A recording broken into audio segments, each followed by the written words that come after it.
Hello everyone, my name is David and I would like to be the first to welcome you all and thank you for attending today's webinar on becoming a photo organizing star using the S.T.O.R.E method. Before we get started today, I just wanted to do a sound check, so if you can hear me, please raise your hand or message us to let us know. As we see a few hands coming up, all right. All right, great. Looks like we are coming through loud and clear.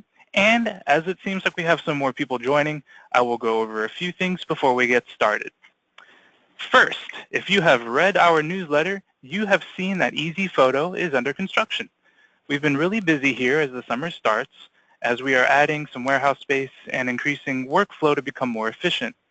One of these changes we are undergoing is that we have a new state-of-the-art toll-free phone system that utilizes all the new features and gadgets. It will help you connect to live support as well as helps us to handle your voicemails more efficiently. And later this summer, we're even going to do a QA on it. There will be more information to come from there. Next, don't forget to fill out that survey at the end of this presentation for your chance to win the Big Reference Book. This ebook includes 185 pages, 8 videos, which is about 8 hours of material, and email support. Rick will cover what this book is about today, and there will be 2 chances to have a go and win it. And looking ahead to next month, we are going on vacation. Because of all the hard work still left ahead of us, we are going to take this next month to do something different. Rick will go over more details of this during today's presentation. Now, without further ado, here is Rick to take things away. Rick, are you there? I'm here, David. Everything, can you hear me okay? Yep, I can hear you loud and clear. Perfect. Well, thanks to everyone joining us or just now signing on. We're excited to bring this webinar topic to you. We'll talk about that in just a moment. But next month, because of the construction and some of the things that we're doing here, we're taking a little bit of a break, but we don't want to leave you high and dry. So we're going to do the summer reruns. We're going to go out and take back, believe it or not, we've actually been doing our webinars now for almost 2 years. And we're going to go back and pick out some highlights and make them available to you over the next few weeks throughout the month of July in order that you don't miss us too badly. We're going to be back in August, though, ready to go with a whole bunch of new things. So if you're not already liking us on Facebook, please do that. Please make a note to go out to Facebook and do that. And the reason why is because that's where you're going to get information about the summer episodes that we're going to be presenting over the next few weeks. And also, David mentioned it earlier, we've got a lot of new things going on here at Easy Photo, and we want you to enjoy them. And if you're not getting our newsletter, we'd love for you to do that because we'll announce the topic at that time for our August webinar series.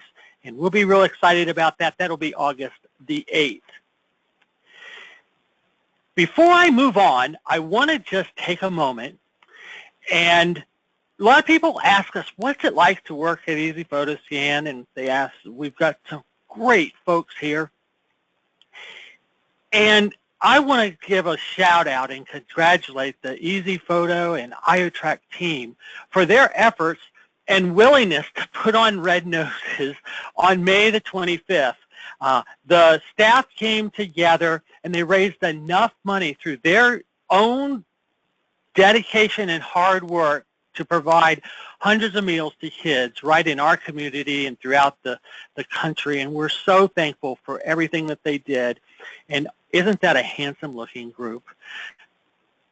All right, so let's talk a little bit about our topic today, becoming a photo organizing star using the S.T.O.R.E method.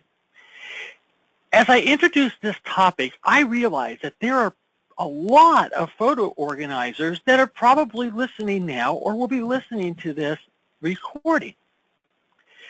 And today I want to take just a little bit of a different spin on this whole thing of photo organizing. I want all of us to try to take a step back, because the last thing that I'd ever want to do is to make it that we have the answers for photo organizing. We've got a part of the tools, as many of each of you do that come here and listen to us in our webinars.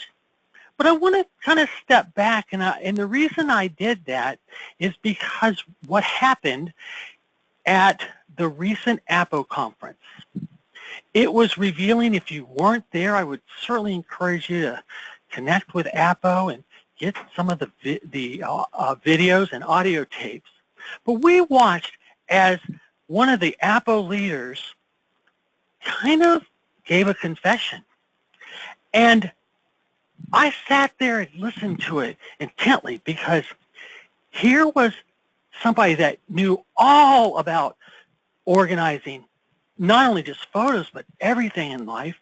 And I was sitting there going, wow, she's got it all going. But then the confession came out, and she began to show in her introductory video all of her pictures and where they were and what she wanted to do with them. And while they were somewhat organized, it was interesting to watch, because as the time went on, they became a little bit less organized.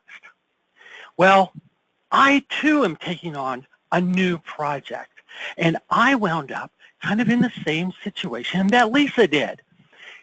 I have inherited my family's entire collections, both my wife's and my own family's, and we're in the process of trying to get them organized. And I'm like, oh my goodness. And while I'm a digital artist, for converting them, I had to step back a little bit. And as I was researching this, I was reminded of a poem by R.D. Laing. And I don't know if you've ever heard this poem before, but I'm going to read it to you, so bear with me, because it's got a poignant point at the very end. It's entitled, There's Something I Don't Know. There's something I don't know that I'm supposed to know. I don't know what it is. I don't know, and yet I'm supposed to know, and I feel I look stupid if I seem both not to know it and not know what it is I don't know. Therefore, I pretend to know it. Now, this is nerve-wracking, since I don't know what I must pretend to know. Therefore, I pretend to know everything. I feel you know what I'm supposed to know, but you can't tell me what it is, because you don't know that I don't know what it is. You may know what I don't know, but not that I don't know it. And I can't tell you. So you'll just have to tell me everything. Now, I don't know if you've ever felt like you've been in that position before, as you're working with clients or as you're trying to take on a project. You go, oh, I've got this covered. And then all of a sudden you look at it and you go, whoa, I'm a little stuck here. Now, APO and the group that we work with the personal photo organizers, has some great resources and tools. And the folks here at Easy Photos can love to help you in answering specific questions and try to cover that I don't know part. But still, we find ourselves in that position, don't we? And in reality, if you were to look at my photo collection, I'm like the cobbler whose kids have no shoes. And the reason why is because I'm kind of like Lisa. I'm real busy doing life. I'm helping other people get their things organized and digitized. And here, my collection, sitting in plastic bins, just waiting and yearning for me to do something with them. So, as I told you about my personal project, I started asking some of our clients, some of the folks that rent scanners from us, some of the folks that come into our studio and scan photos. And I started to learn something that maybe I knew, but I wasn't really dialed in, turned on to, until I started realizing that most people, when they scan their pictures, they feel a rush. They feel this digitization thing is going to help them. They're going to get them all out of the way. They're safe. They're secure. But you know what? They're not necessarily organized. Oh, I'm going to do that later. We recently had a client scan their pictures through our rental program, and they called us back and they said, I need that scanner again. I need to scan more pictures. And so it was a good chance for us to ask, well, how's it going with the others? Oh, I haven't done anything with those yet. They're still sitting on that hard drive. I'm just waiting. I'm going to go ahead and do them all first digitally, because that way I know I've got them. Do you have clients like that? Do you have a feeling like that on your own personal collection? Well, I'll tell you, it's probably more prevalent than any of us would ever want to think about. Now, in reality, it's kind of easy if you've digitized your photos to find them afterwards, or if you shot them on a camera. Oh yeah, it's over here on this SD card. I just shot those last week when I was at my kid's function. Oh yes, I just rifled through all those boxes, and it's on this disk here and in this folder. So after a couple of weeks, then it gets a little bit more foggier. A couple of months and the fog's settling in pretty much like smog. And by the time you get a year or two into it, you're sitting there and you're looking and you're going, where are they? They're in my computer somewhere, I think. Or did I put them on that other drive that I have over here? I'm not sure. So when we face this issue about organization, I don't think any of us are immune to that. I say that because we get calls all the time and say, I can't find my pictures on my computer that I just scanned. Okay, let's work through it. We're usually able to find them.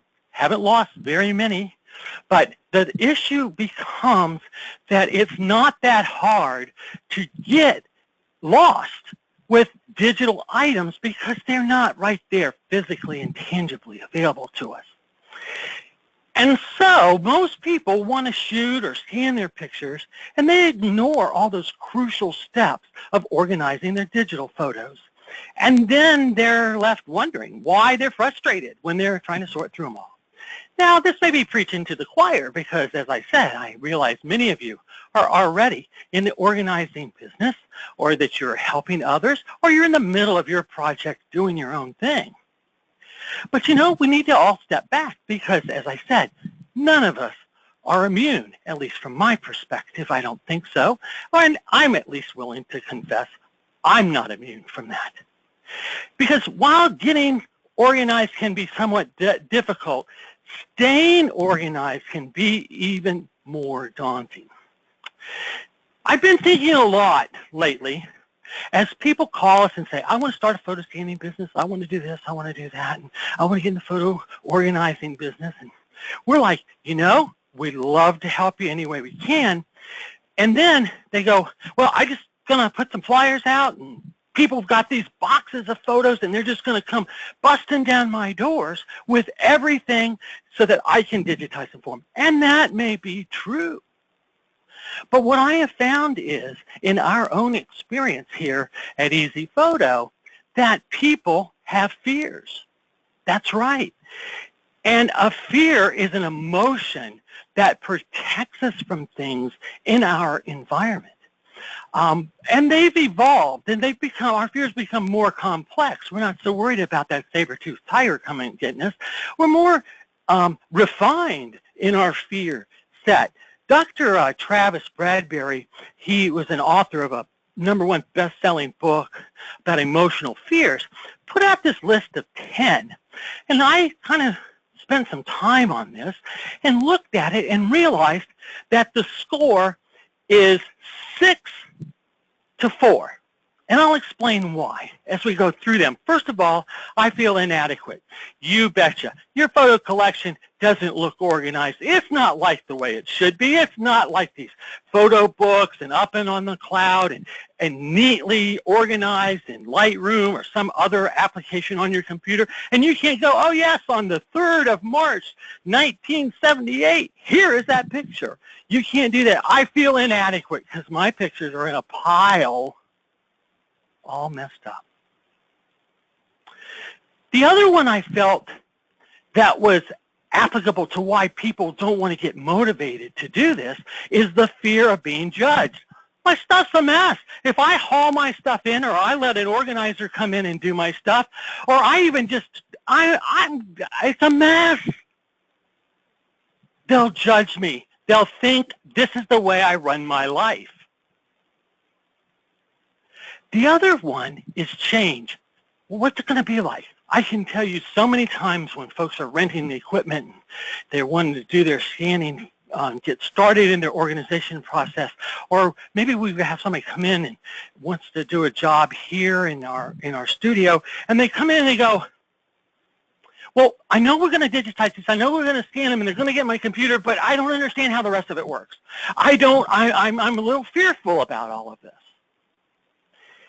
That fearfulness of change and kind of morphing from one state to another, from a physical state to a digital state, can be a roadblock to organization. I just won't do it. The top 3 fears happen to apply, I think, most applicable to the folks going ahead and doing photo scanning or doing photo organizing. And they are these. First of all, I'm uncertain. The second of all, if I start this, I'm going to fail. And the third one is rejection. And not necessarily rejection of others, but rejection of what you expect yourself.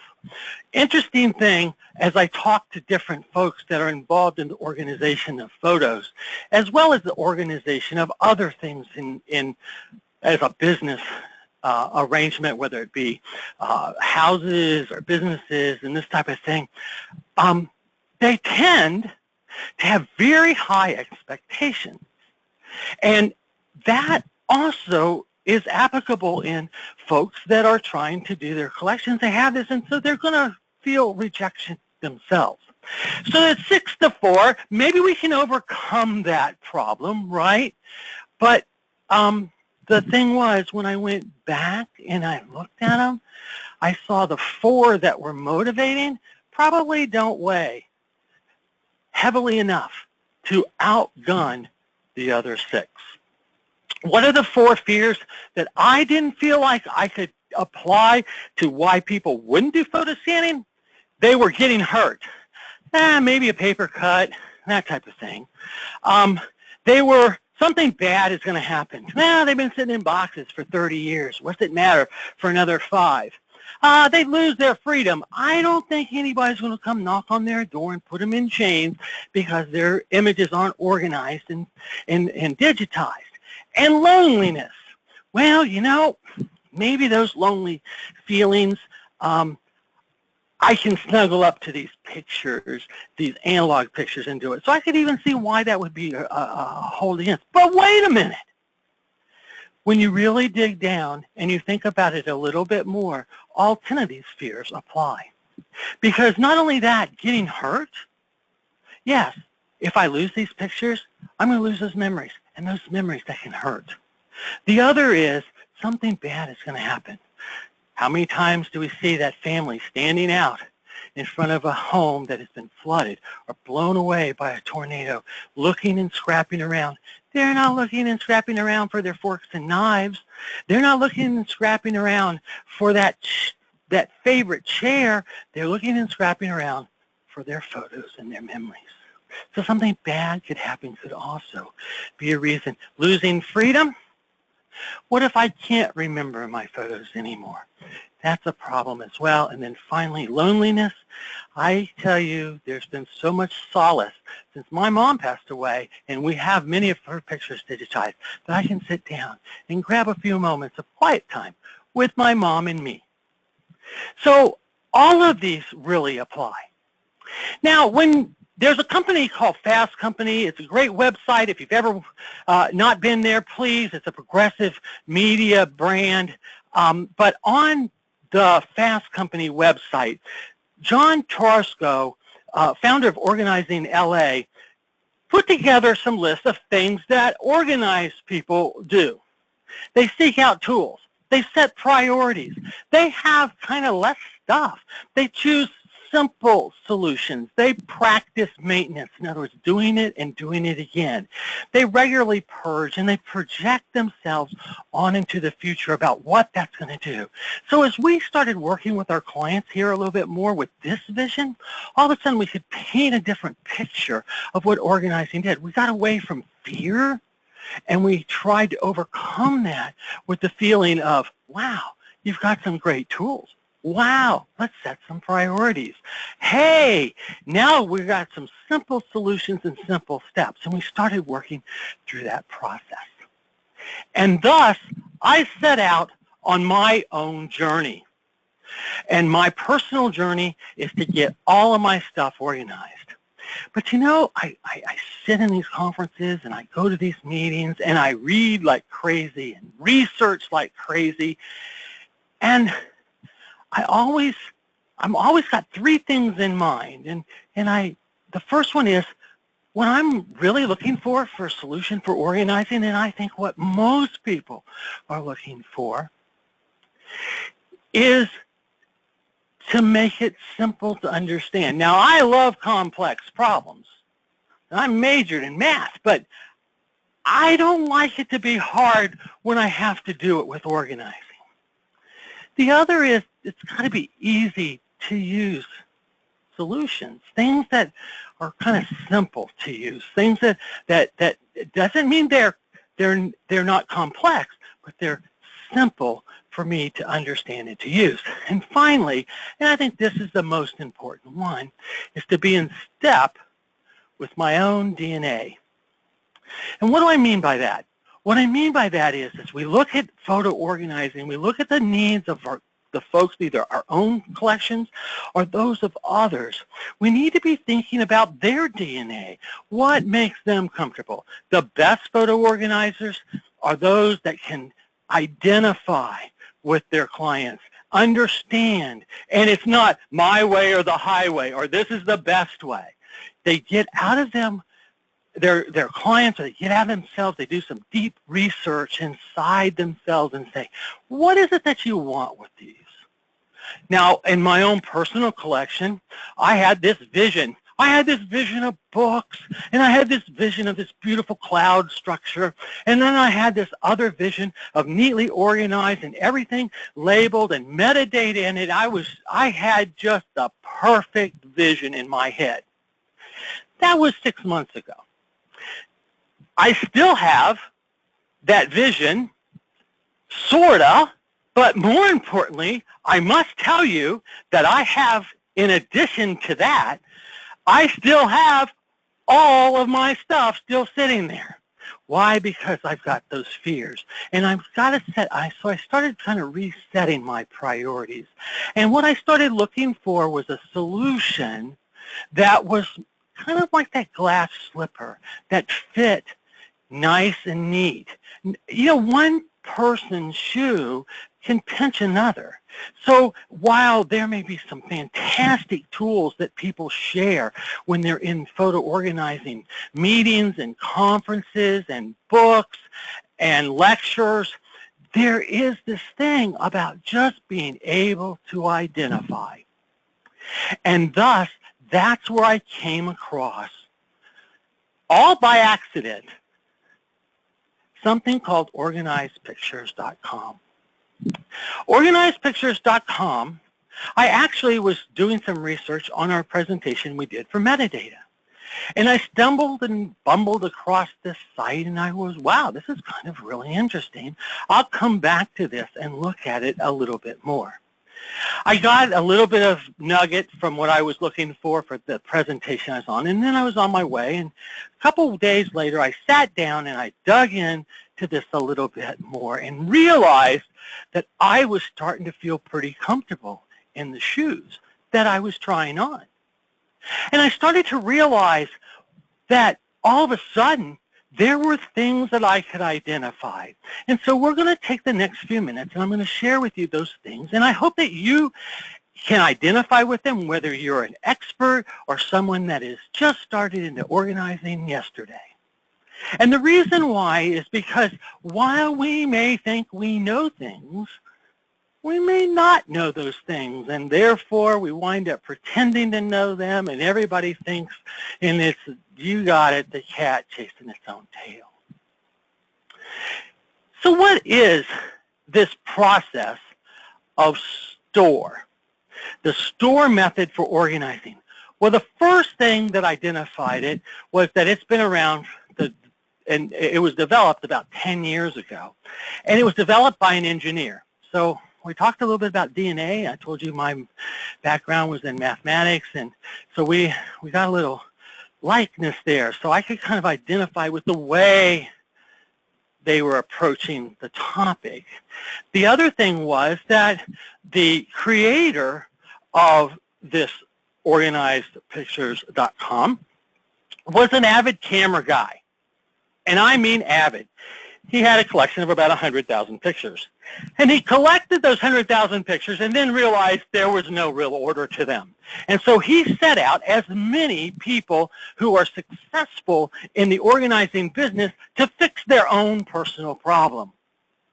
I think about hearing the story of Glenn Meekum from Forever.com when he first launched that, and hearing his own personal story and how he's launched a whole organization in that vein of trying to follow a path for him to help organize his own stuff and then help others do the same thing. And so as I went through this S.T.O.R.E program, I started to go, wow, it kind of got my attention. And it's all based on something. Remember, it had to be simple and easy to understand. It's all based on something called the pyramid. And this pyramid, I saw it and it immediately made sense to me. And we'll go through this pyramid in a minute, but I must say, when I first saw this program, it was only about shooting digital pictures. It was not about scanning at all, and we'll get back to that in a moment. But the creator of organizedpictures.com hadn't even really considered much about scanning pictures, but he definitely had a great idea with regards to making it simple and easy to understand, and once you had a digital asset, being able to move it through the system. So what is the foundation of S.T.O.R.E? As I did more and more research, I felt that it kind of matched some of the things that many of my clients that are out there that we work with are looking for, and others that are trying to organize their photos. First of all, they were looking for some sort of independence of specific software applications. Now, that's not to say that an application is bad and one is better and that type of thing. What it's to say is that that those photos can stand independently no matter what application that you chose. Hey, played around with iPhotos when they went through that change? I think you know a little bit about what I'm talking about when I mentioned that you want them to have some sort of independency. And so we think of that more as being agnostic, and then the pictures being able to stand on their own. The other area was to understand that apps and services online especially come and they go. Hey, I work with a company who went through a tough time in the business world, and they just canned millions of pictures in their Kodak Gallery program and put them off to another company just like that. And oh, by the way, I happen to have about 20,000 pictures in that gallery that, had I not already been independent and had thought that through, I would have had a hard time getting them. So understanding that, so I like that part about the program, and as you work through it with your clients or you're working through your own project, yeah, keeping that in mind is important. The other thing, and the reason I kind of found this site, was that there's a lot of emphasis on both visual searching and metadata information. And I think that's important when we organize pictures. And that concept in front of those that we're working with, or if you're doing your own projects, you think of it yourself and think, how are we going to organize these, not only just putting them in one way or getting them, all head up, and everybody on the left and the right. And if you're doing slides, make sure they're not turned around so we're seeing all the print backwards. But how do we think about it from a visual and metadata information, the data about the data? And it also then understands something that I totally believed in, and it just matched my DNA, is that you have to combine both the embedding of this information through metadata with the folder structure and the naming structure of the physical file, so that when things go and get separated, they can quickly come back and be reunited. So I love that concept as well. The other thing is that they focus on 3 main photo groupings of how we look at our photos. You might relate this a lot to the ABCs of photo organization that was created by Kathy Nelson. And she, as the head of APO, had a lot of information and research about these 3 main characteristics, and they were events, people, and places. And so it's important that we do that, so that fit in my DNA. And finally, it was simple to visualize. And when I mean simple to visualize, there it is. And once you look at that for just a few minutes, it made it very easy to understand that with a good base, with taking that digital image and moving it up through, we can enjoy those photos not only now, but for generations to come. So let's take just a quick journey through these, and I hope that you'll find some areas of interest. And then I'm going to share with you some really good news about some things that you're going to just, I loved it when I got it on the site, so I'm going to share them with you as well. So the first was, I told you it was first about just shooting pictures. Now it's shoot and scan pictures after we've had a conversation with Vlad, who is the creator of this program. And there's a lot of information about ingesting digital information that's available in the S.T.O.R.E program. But that first part is, look, we need to ingest them. We need to get them. If they're digital, we need to do something with them. If they're not digital, we need to get them digital and move up the chain. The next is then to transfer these, and that's the key part of this. And there's a main library and a transfer, the folders and automatic transfer, and there's a number of different types of things that are covered in this program that I'm just so excited to share with you. The next one is the part about organizing, and you may be a pro at organizing, but I know this. I watched at the last Apple conference some of the very best organizers in the whole world learning from one another and walking away with tips. So I don't think that any of us have everything nailed down, and there's some great ideas here in this organizing area, especially, and I had not spent a lot of time on it, about geotagging and geocoding and understanding the differences between them. It's kind of an interesting, it's an interesting read. Then there's the retrieve photos part where we can then, they're digital, we've gone through the organization, now we get to start to enjoy the labors of our benefits. And this is where I want to be.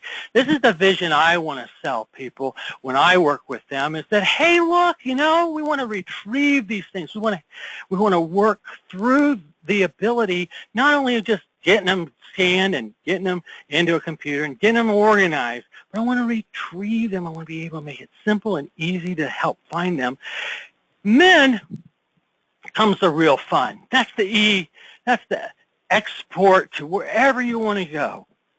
The world's unlimited for you when you have that digital capability. I think you've heard this statistic before from us, that there are 40,000 different applications that have been identified that help or work with photos. Today, they expect that to double in just a couple more years. Incredible capabilities. In fact, the fastest growing trend in the Google world is to deal with your photos. When you look at the announcements that were made at this last Google conference just a couple of weeks ago, so many of them are tied to this information about photos. So as this gets more and more attention, it only makes it easier and easier for us that are really trying to do something with our photos or help others do something with their photos to utilize these tools and take advantage of all these really cool things. And then finally, there's this thing about enjoy. So S.T.O.R.E and then the enjoy part. How much fun is that? So what I found was it matched my DNA. And I became kind of a convert about this. I became a convert about it because of a couple other reasons. First of all, my DNA is to be cheap and frugal. I run my own business like many of the folks that we associate with do. And you know, I get it, $1,000 here and $500 here. You know, it's well worth it every now and then to do those things. But gosh, really? I don't know that I can always afford them. The neat thing about this is most of this information is free. And it's on the website and available.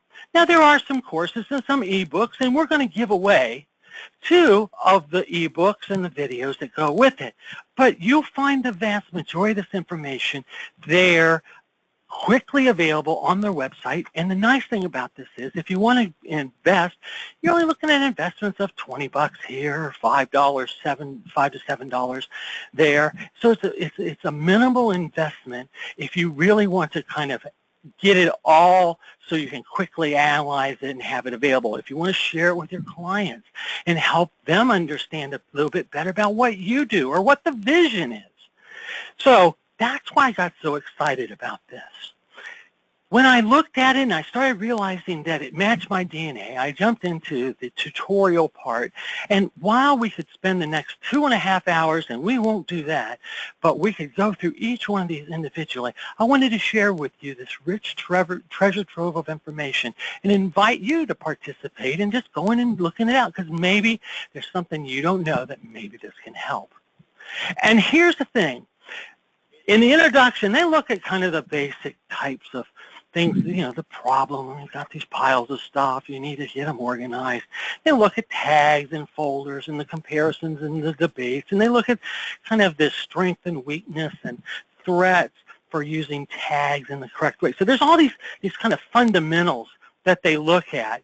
The next area that they have available in the free section under the free tutorials is the efficient workflow. And they look at the perfect workflow and efficient workflow. And then I like this one, and I think you folks have heard this from me before, a good enough workflow. And that means that it meets and exceeds what you're expecting, but it's not that level like I told you about with my photos where I had this great grand vision and I'm never going to get anywhere because I'm not getting from here to there. I need a good enough workflow, and I'm glad to tell you I've got that now. And look at the ABCs of workflow. We talk about the ABCs of photo organizing. This looks at the ABCs of workflow. It also helps you with some strategies for workflow. And then it looks at optimizing and goes into this folder structure information. And these are all things that are important and that if you're working with clients, you're already doing.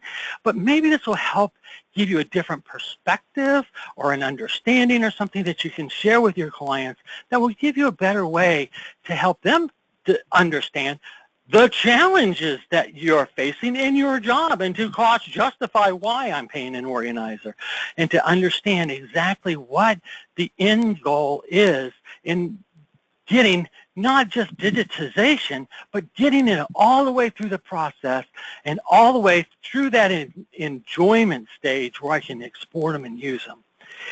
Next is about image metadata. I highly recommend that this section you take a look at. It's simple, it's easy to understand. It's not going to go into every EXIF component and all the types of high-end metadata analysis, but it's going to help you in looking at some precise keywording. It's also going to help you in understanding and creating controlled vocabularies, which is something we've spoken about on our webinars before. It's also going to give you some practice sessions if you have Lightroom so that you can kind of see what goes on in that controlled vocabulary environment. And then finally, there's the GeoTagging and the geocoding relationship and how they are working together. I really am excited about learning more about this, and I have been learning about it. Obviously, when we scan our pictures, they're all in one place, all at the same time. So geocoding and geotagging, two different things, right? But they do work together, and there's some things that we can do, especially now with some of the new announcements that have been coming out of the Google conference that happened just a couple of weeks ago. If you're not a member of Medium, we've got the Easy Photo Corner there now, and there's an article that highlights some of these types of things, and I would encourage you to think about taking a moment, if you're not part of medium.com, to jump over and take a look at that. It's actually an audio that goes over the presentation of some of the things that Google is doing with photos, and the exciting part that means for us as organizers and folks that are dealing with digitization.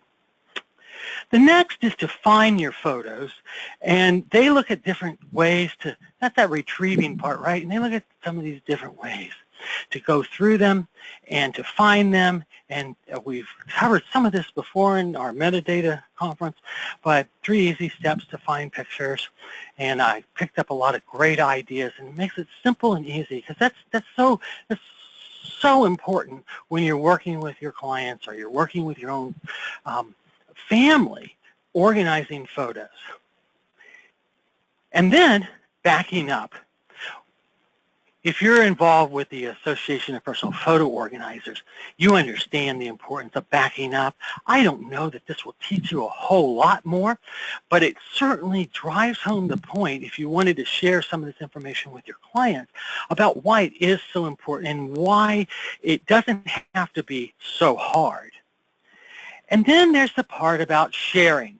And it's interesting, things to ask yourself before you publish your pictures online. All these kinds of warnings that we've been hearing about. Using online photo sharing, libraries and publishing your pictures, hosting galleries on your own website, or generating image galleries for web publishing. There's a current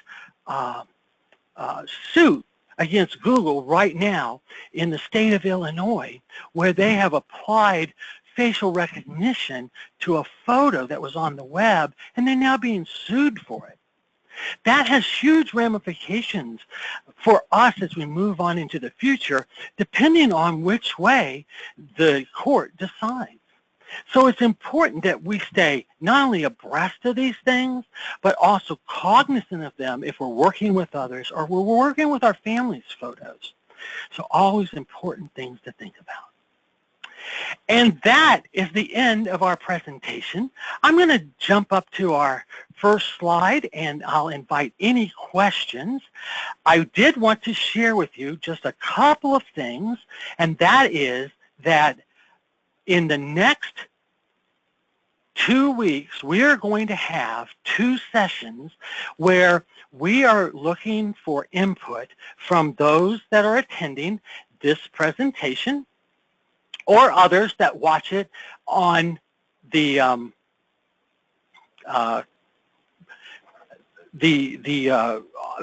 recording, that we would like to have a town hall meeting about this, small, intimate groups, and have a chance to share more. And here's the reason why. We're looking to work with the folks from OrganizedPictures.com and to add some more information about digitization processes and how they match in to some of these other tools. I invite you at that time, you can, we're planning to have the creator join us during those sessions, and I invite you at that time to participate by asking questions and offering your suggestions, because I know our community of folks that attend these webinars are just full of fantastic suggestions. We're going to have, when you get your email, a couple of things. The first is we're going to give away what they call the big book. It's 180 or 190 pages of information, along with almost a 8 hours of videos, and we're giving that away to 2 folks. When you get your email, please take a moment tomorrow and fill out the application that you'd like to participate. We're going to put all those names in the pot, and we will send you out your big books, and you will enjoy them and hopefully gain some great information and insight. The next thing is looking at our calendars on 1 week from now, June 20th at 8 p.m., we are going to have our first town hall meeting. We'll give you another link in your follow-up email to participate if you would like, or to at least stay informed of what's going on. And then on the 27th, we're going to do it at 3 o'clock in the afternoon. Again, these are small, intimate groups. We're going to control it. It'll be open mic. You'll have a chance to have a discussion. We're going to send you out an agenda if you're expressing interest in all of in participating in these. And what we're really looking for is your insight so that we can offer some more insight into how we as a community can have resources available. And this is the one thing that I will end with in this presentation, and that is this. I would encourage you to jump on to organizedpictures.com and take a look through some of the tutorials. I don't want to say that they've got every answer to every question, because they don't. But kind of like R.D. Lang said, neither do any of us. So in that point of view, take it, use it, and then put a different spin on what you do and how you do it and how you communicate this importance of organizing pictures in a way that's simple, easy solutions, and that matches the DNA, matches what that person is expecting and how it fits. I hope you've enjoyed this webinar today. If there are no more questions, we're going to go ahead and wrap up. And thank you so very much for your participation.